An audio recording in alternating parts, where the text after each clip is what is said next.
Human Geography, Chapter 5, Cultural Geographies. Cultural complexes and regions. Cultural traits always occur in combination. The combination of traits, characteristics of a particular group, is known as cultural complex.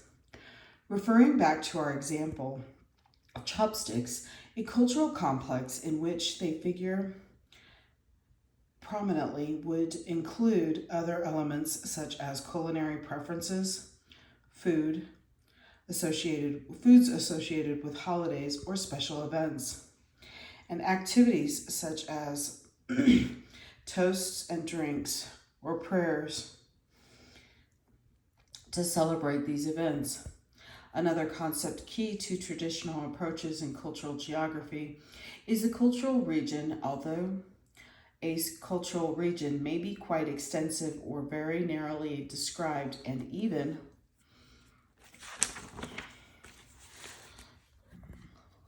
I'll come back to this. Discontinuous in its extension it is the area within which a particular cultural system prevails. A cultural region is an area where certain cultural practices, beliefs, or values are more or less practiced by the majority of the inhabitants. Cultural regions should be seen as key parts of a cultural complex, and not simply the setting where cultural complexes occur.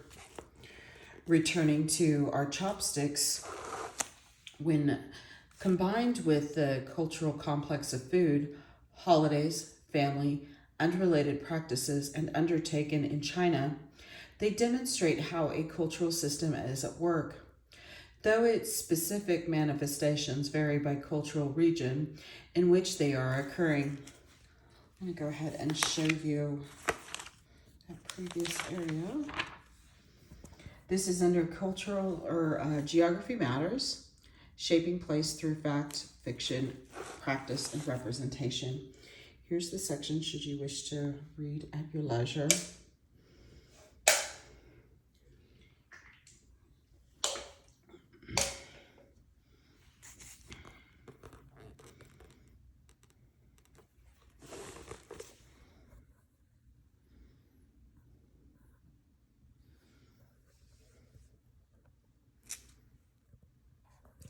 Here's figure 5.c.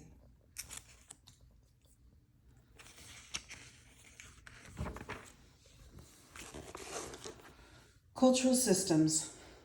Broader than the cultural complex concept is the cultural system, a collection of interaction components that taken together shape a group's collective identity.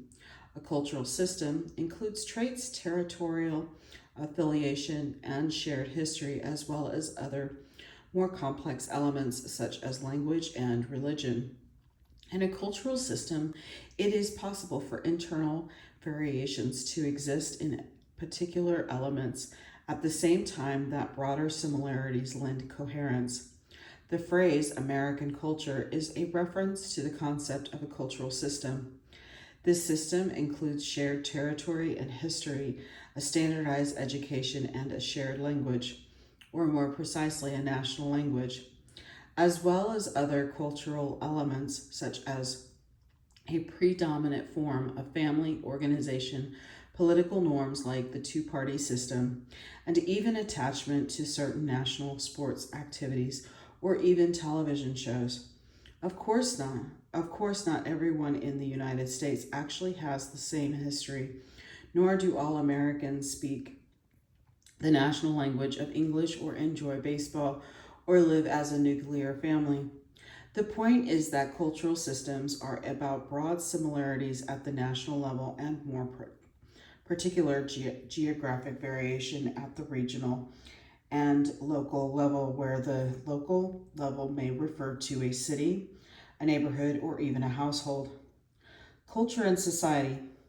Through its influence on social organization, culture has an important impact.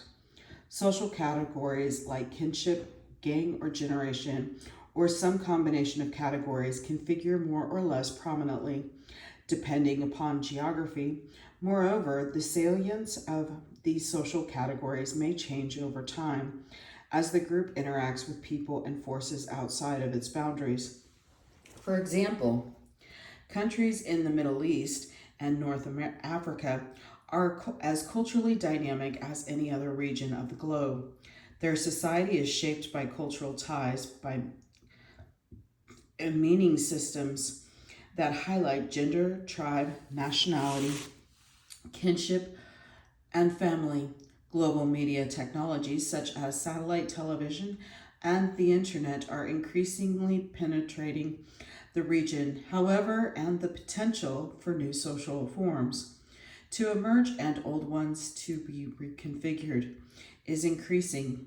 Although the predominant forms of social organization in the region have persisted for hundreds of years, it would be incorrect to assume that both subtle and dramatic changes within these forms have not already occurred. Kinship is a form of social organization that is particularly central to this culture system of the Middle East and North Africa. Kinship is normally thought of as relationship based on blood marriage or adoption. The definition needs to be expanded, however, to include a shared nation of relationship among members of a group. The point is that not all kinship relations are understood by social groups by exclusively based on biological or marriage ties.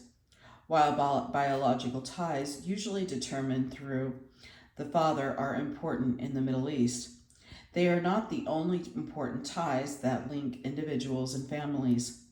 Kinship is such a valued relationship for expressing solidarity and connection that it is often used to assert a feeling of group closeness and as a basis for identity, even where no natural or blood ties are present. This notion of kinship might also be seen in America among fraternity brothers, sorority sisters, gang members, and even police officers and firefighters who feel a strong familial bond with co-workers. In the Middle East and North Africa, kinship is even more important factor in shaping the spatial relationship of the home. I will go ahead and let you take a look at this map. So here are the closeness things so that you can kind of take a look.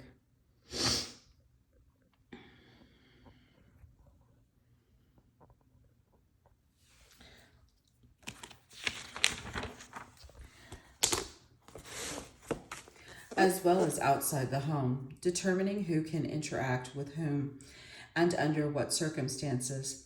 This is especially the case in the interaction of gender and kinship, where women's and men's access to public and private space is sharply differentiated.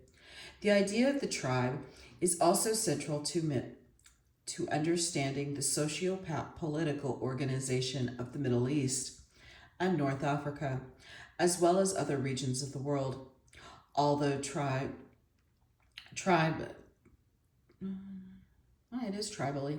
tribally organized populations appear throughout the region, the tribe is not widespread form of social organization.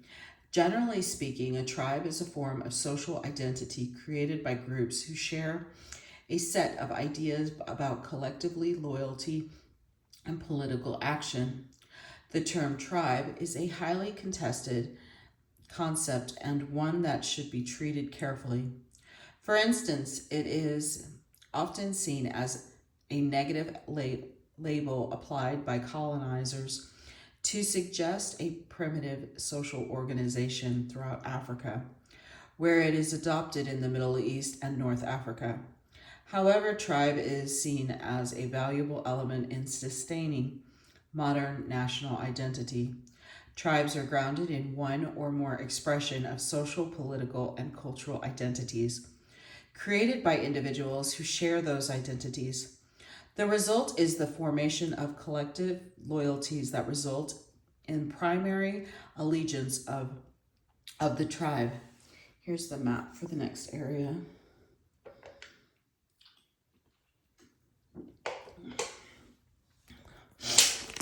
Culture and identity. In addition to exploring the cultural forms such as religion and language and movements such as cultural nationalism, the belief that a nation shares a common culture, geographers have increasingly begun to ask questions about other forms of identity. This interest largely has to do with certain long established and some recently self conscious cultural groups that are beginning to use their identities to serve political, economic, social, and cultural claims. Sex and gender. In standard dictionaries of the English language, sex is consistently defined as the biological and physiological characteristics that differentiate males and females at birth, based on bodily characteristics such as anatomy, chromosomes, and hormones. Gender in the same reference books is a term that is meant to differentiate biology from the social and cultural distinctions between the sexes. Sex as a category is meant to specify man and woman, whereas gender categories would more appropriately be masculine and feminine.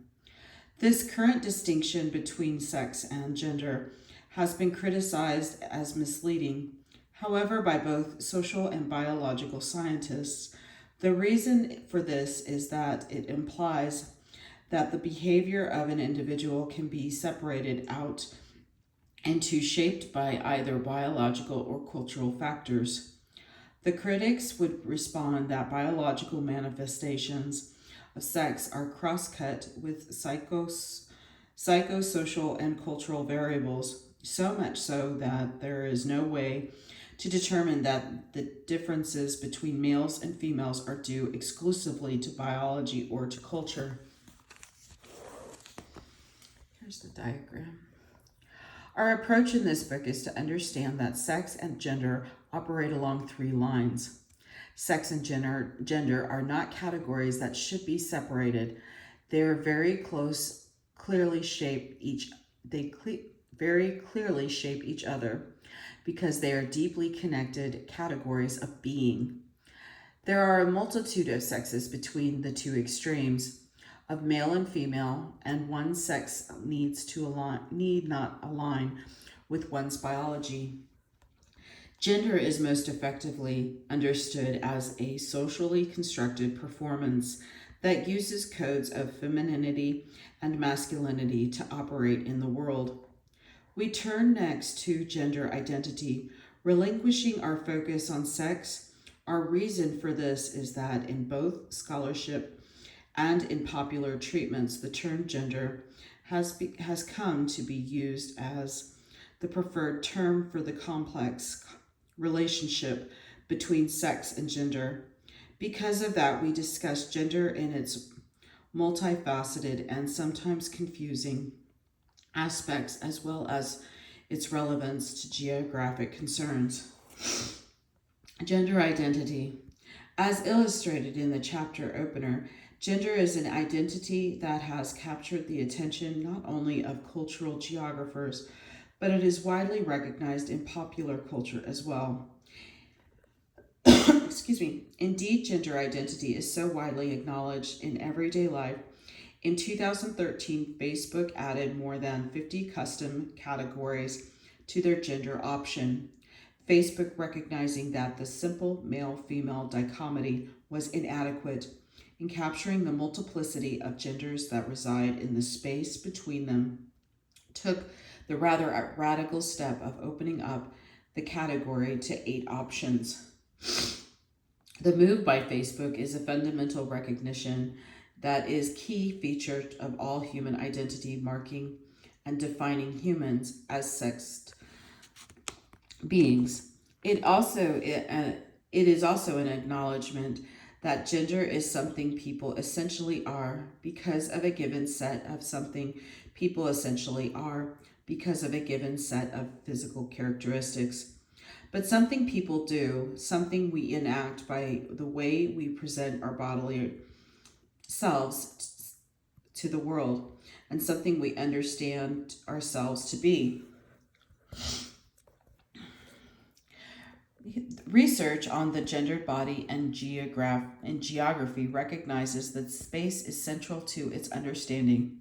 For instance, where transgendered identities can be performed plays a central role in who occupies those spaces, how they are occupied, and even what gender identity people might be performing if they occupy one space and not another.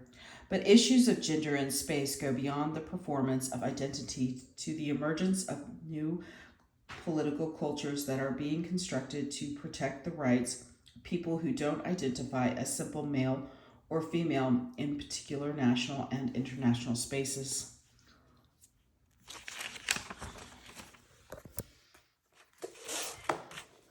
Feminism and gender.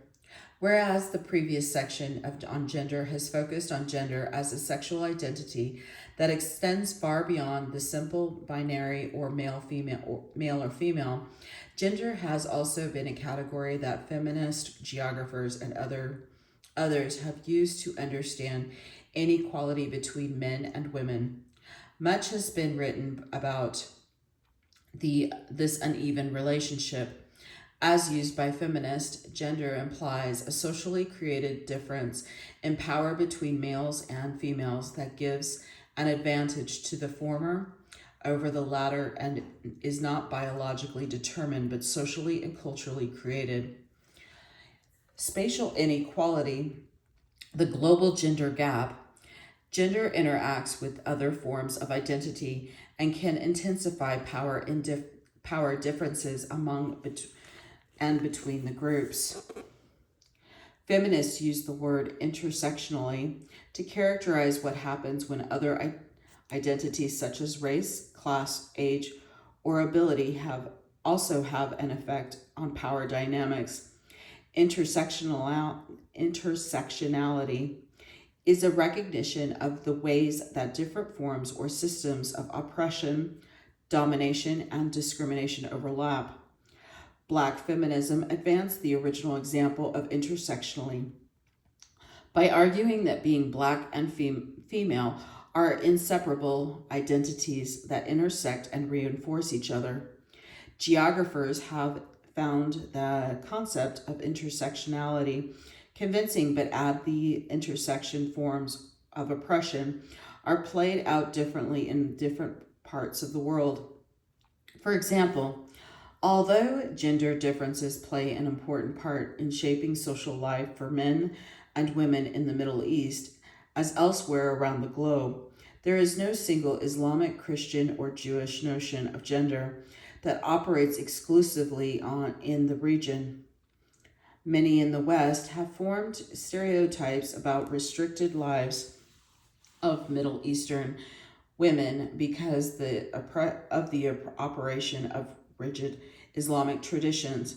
It is important to understand, however, that these do not capture the great variety in gender relations that exist in the Middle East and North Africa across lines of class, generation, level of education, and geography, urban versus rural origins. Among the other factors, gender and class.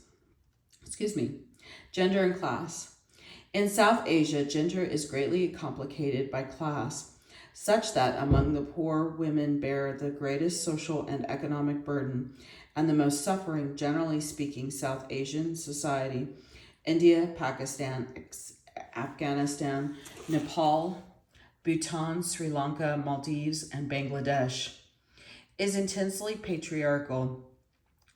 Though the form of the patriarchy takes various region and class, the common denominator among the poor throughout South Asia is that women not only have the constant responsibilities of motherhood and domestic chores, but also have to work long hours in informal sector occupations in many poor communities. 90% of all production occurs outside of formal employment, more than half of which is the result of women's efforts. In addition, women's property rights are curtailed, their public behavior is restricted, and their opportunities for education and participation in the wage labor force are severely limited. The picture for women in South Asia, the Middle East, and elsewhere is not entirely negative. However, and one of the most significant developments has been the increasing education for girls. Because women's education is so closely linked to improvements in economic development, more and more countries are investing in their education. As more and more women become educated, they have fewer children and greater levels of economic independence and political empowerment. Ethnicity. Ethnicity is another area in which geographers explore cultural identity.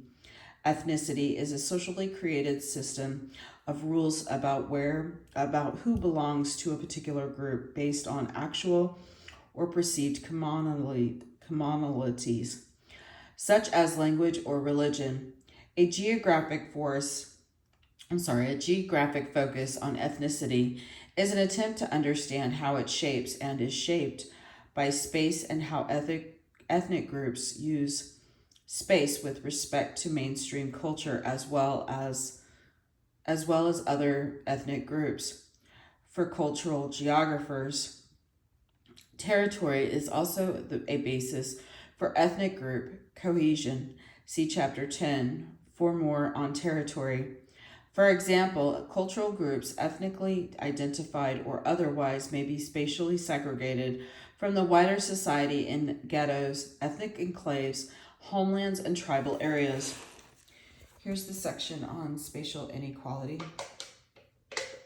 I'll try and get close so you can kind of get the graphs.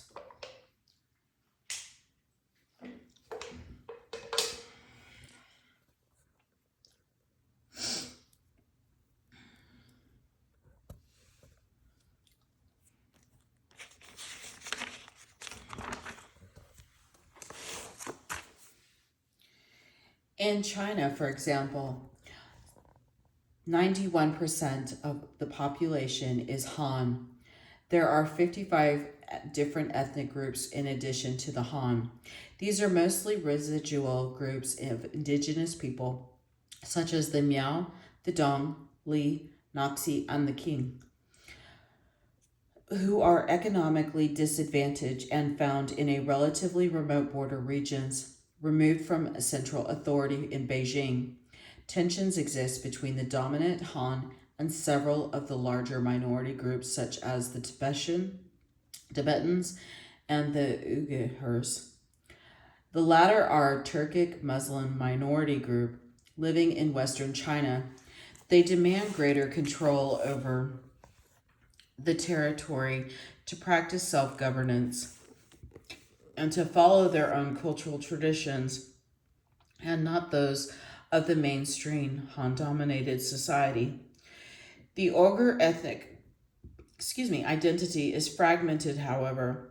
Some Uyghurs support a pan-Islamic vision, exemplified the East Turkestan Islamic movement.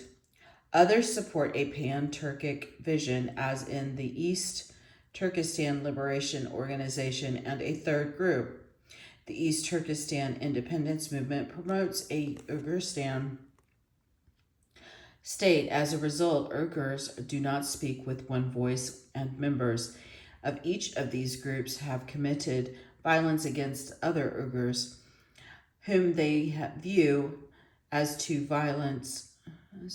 assimilated to Chinese or Russian society or not religious enough.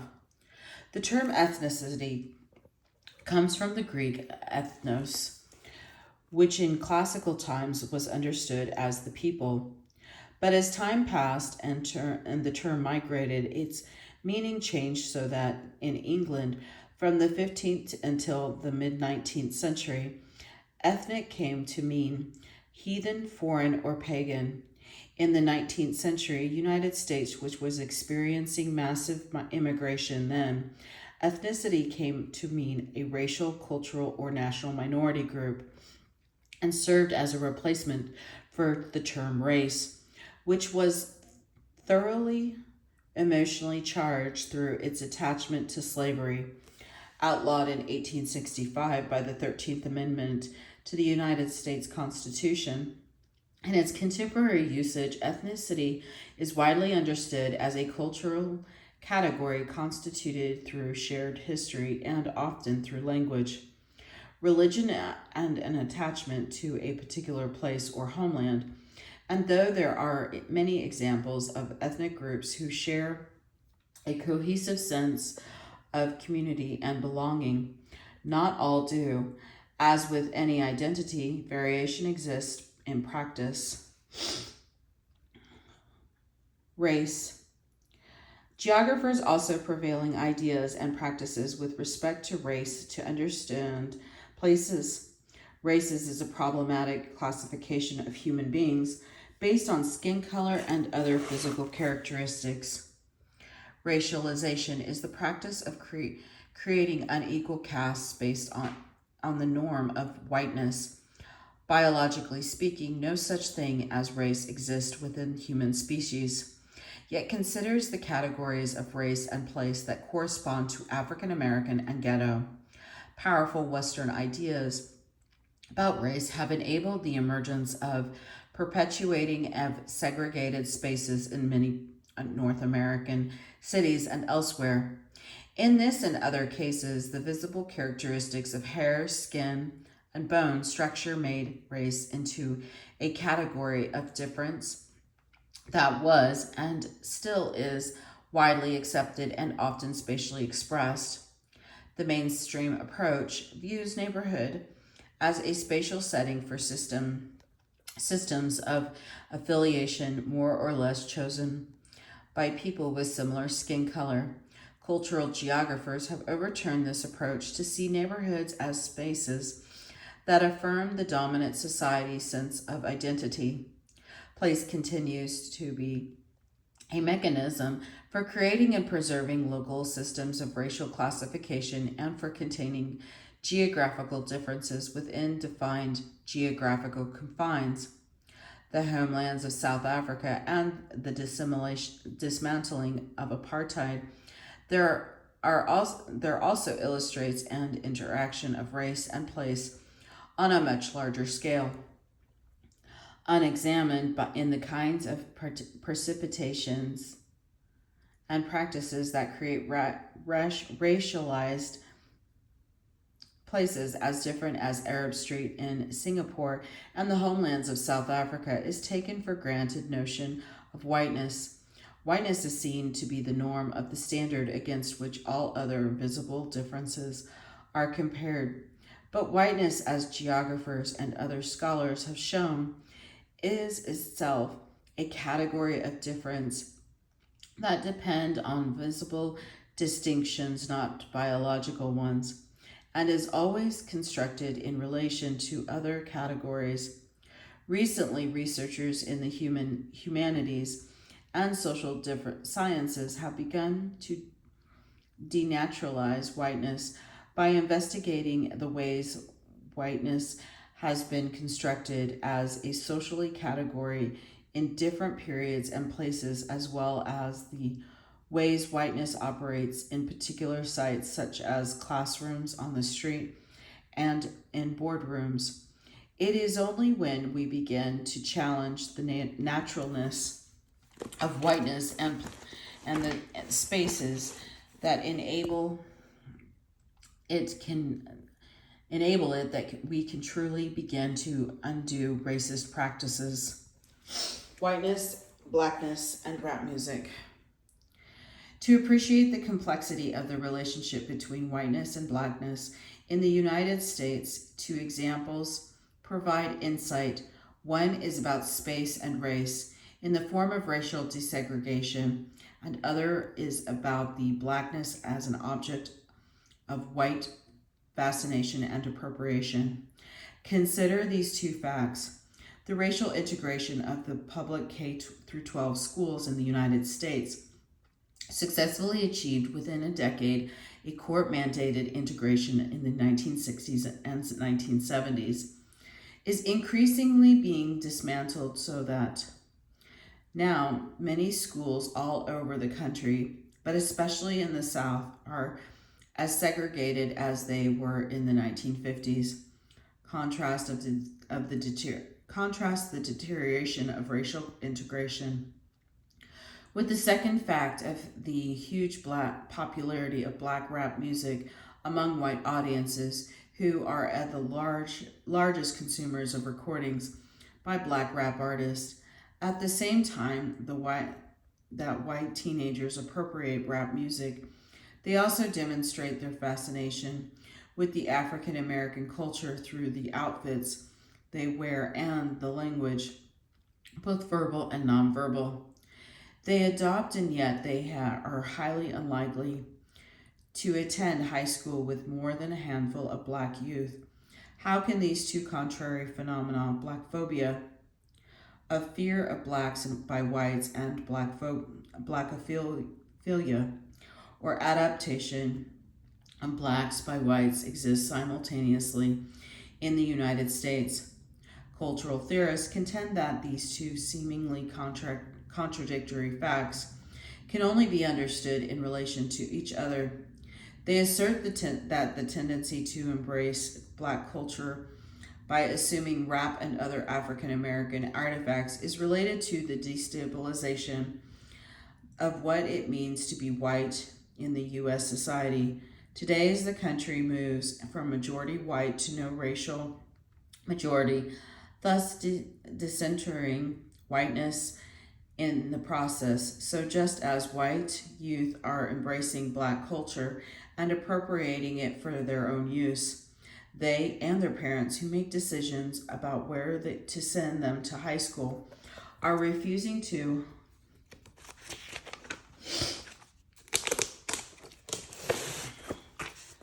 support policies or practices that challenge the foundations of their white privilege.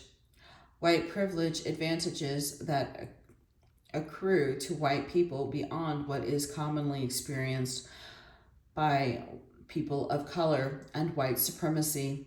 The belief that white people are superior to other races sit at the heart of racist practices described here. Race is a highly complicated category of difference, and its expression in daily life varies from place to place. Geographers probe the foundation of these spatial differences. Geographies of disability, while it might seem that disability is a far reach from racism, it's not. The kind of discrimination that people with disabilities face is premised on a similar belief that the able-bodied are, quote, normal and superior to the disabled who possesses a lesser social status. Disability is a physical or mental condition that limits a person's movements, senses, or activities. Disability, both in the physical and mental form or activities. Disability,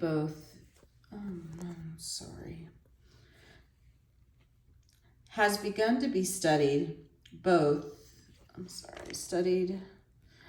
fairly widely by geographers who are particularly interested in the way that disabled people encounter the spaces in which they must conduct their daily lives.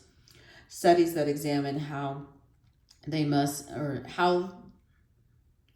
built environment can disable people are common, their goal being to provide research to shape public policies that address these disabling arrangements. Besides studying the ways that the environment creates barriers for persons with disability, other work by geographers explores the ways persons with disabilities experience space, what their perceptions of the environment are, and how they create communities and form identities. The formation of a common cause and identity has been critical to the political movements that persons with disabilities have formed, demanding recognition of their human right to an accessible and safe environment in which to live and work. One success from this activism has been in the United Nations Convention on the Rights of Persons with Disabilities. A key tenet of the convention is reaffirming the universally indivisibly interdependence and interrelatedness of all human rights and fundamental freedoms, and the need for persons with disabilities to be guaranteed their full employment without discrimination. Children's geographies and geographies of childhood. Another focus of cultural geography in the spaces and places of the lives of youth and children, known as children's geographies, in addition to recognizing that attunement to culture means recognizing differences in race, gender, sexuality, and ethnicity. It also means appreciating that children, including teenagers, youth, and other individuals who are largely dependent on adults for their health, welfare, and safety, also operate in and through geography in particular ways. The study of children by cultural geographers focuses on how children understand the world around them and how they negotiate it. It also explores how adult-centered accounts and experiences of the world exclude the different and equally complex experiences and accounts of children. Geographers' recognition that children experience oppression and deprivation in ways that are different from adults is a reflection of the fact that in the United States, 22% of all children live in families with incomes below the poverty level. In this situation, the effects of poverty on children mean that their ability to learn is affected, and social, emotional, and behavioral problems are a result. The effects of poverty on adults, although no less profound, are not the same. Geographies of childhood are distinct from children's geographies in that former reflect an interest by researchers in how childhood as a stage of life is conceived. Researchers recognize that childhood is not a natural category of the life cycle, but one that has been invented by society. They also insist upon the need to appreciate children as possessing the capacity to act and think autonomously and to affect and interact with the world around them in unique ways. For example, geographers have explored how economic processes such as deindustrialization affect children through the kinds of futures they imagine for themselves. Emerging cultural geographies. Since the arrival of a new century, cultural geography has experienced again a transformation in the way its practitioners think about the relationship between people and their worlds. These new ways of conceptualizing culture and space are still developing, but they hold the promise of opening up a wide range of previously ignored aspects of daily life to advance our attempts at explanation. Actor network theory. Perhaps the most important influence on cultural geography in the 21st century has been actor network theory, ANT, which is actually less a theory and more of an orientation. Actor network theory views the world as composed of heterogeneous things, including humans and non-humans, and objects. What makes ANT so interesting is that the approach attributes to non-humans and objects as much force in the composition of social life as humans have, rather than elevating humans as the superior species that determines all social practice and social and action. ANT recognizes that humans coexist with non-humans, who may be other living species or inert objects, in a network that includes all sorts of social and material bits and pieces. Things are just important to social life as are humans. As are humans in the actor network. An example of an actor network is a family. According to Ant, a family is both a network and an actor that hangs together and for certain purposes act as a single entity. A family is connected through all sorts of objects: cell phones, houses, automobiles, family dinners, the family pet, and so on. Non humans help constitute the fabric of family and enable it to persist through its contours are always changing. It is not only the humans who make the family what it is, the non humans that help the assemblage to come together as a recognized and coherent entity.